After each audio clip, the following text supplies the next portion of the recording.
Bom, pessoal, o transporte que acontece pela membrana, ele pode ou não gastar energia. Então, diante disso, ele pode ser classificado em transporte passivo, que é quando não há o gasto de energia, ou transporte ativo, que é quando vai gastar energia. E essa energia, é gastada em forma de ATP. No caso, quando a gente fala de transporte passivo, ele pode ser do tipo difusão, que vai ocorrer quando essas partículas sólidas, que a gente chama de soluto, elas vão passar por entre a membrana, ou então pode ser do tipo osmose, que no caso quem vai passar é o que a gente chama de solvente, que a gente pode dar como exemplo a água. No caso da difusão, ela pode ser do tipo difusão simples ou difusão facilitada. Na difusão simples, o que vai acontecer?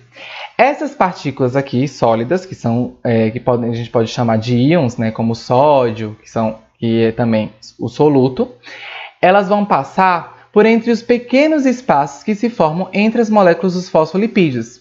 E isso vai acontecer graças à membrana ter a propriedade do mosaico fluido, ser maleável e formar esses pequenos espaços. Então, essas moléculas de soluto elas vão passar da onde elas estão mais concentradas para onde elas estão menos concentradas. Como a gente consegue observar aqui na foto, se a gente contar essas bolinhas, a gente tem muita bolinha aqui de soluto e aqui tem pouco, e elas estão passando daqui para cá, da onde tem alta concentração para onde tem baixa concentração. Isso vai acontecer, por exemplo, com o oxigênio ou aminoácidos, que está o tempo todo entrando dentro da célula. Então, eles não podem perder tempo. E aí, graças a isso, a serem muito pequenos, eles conseguem passar por esses espaços e aí de uma maneira simples. Já no caso da difusão facilitada, esse soluto ele precisa ser ajudado a entrar dentro da célula ou a sair. E quem vai fazer essa ajuda é as proteínas transmembranas. Como a gente pode ver, a proteína transmembrana, como eu falei lá na aula passada, ela consegue conectar o meio intracelular e o meio extracelular. E aí elas podem formar, por exemplo, canais ou tubos em que essas partículas de soluto vão passar aí de uma maneira sem gastar energia. Isso é a difusão facilitada e ambas as difusões não vão gastar energia. A osmose, como eu falei, ela também não gasta energia, porém quem vai passar não é o soluto, quem vai passar é o solvente, que no caso a água. Bom, a água ela sempre vai passar da onde tem muito soluto, da onde tem pouco soluto para onde tem muito soluto. É o que a gente vê nesse esquemazinho aqui, por exemplo, aqui nós temos um copo.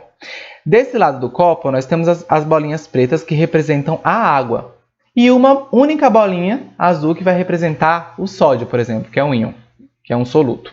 Aqui desse lado nós temos menos bolinhas de água e mais bolinhas de soluto. Então a água, como eu falei, a água vai passar da onde tem pouco soluto para onde tem muito soluto, para poder equilibrar. É o que a gente percebe aqui nesse copo.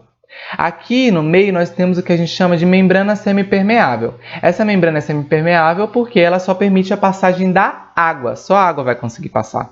Então, quando a gente compara essa imagem com essa, a gente percebe que a água passou da onde tinha pouco soluto, pouco sódio, para onde tinha muito soluto. Agora aqui tem mais bolinhas pretas de água e aqui o nível subiu. E aí a gente fala que na osmose, a água ela sempre passa do meio hipotônico para o meio hipertônico. Porque o meio hipertônico é aquele meio que vai ter mais o que?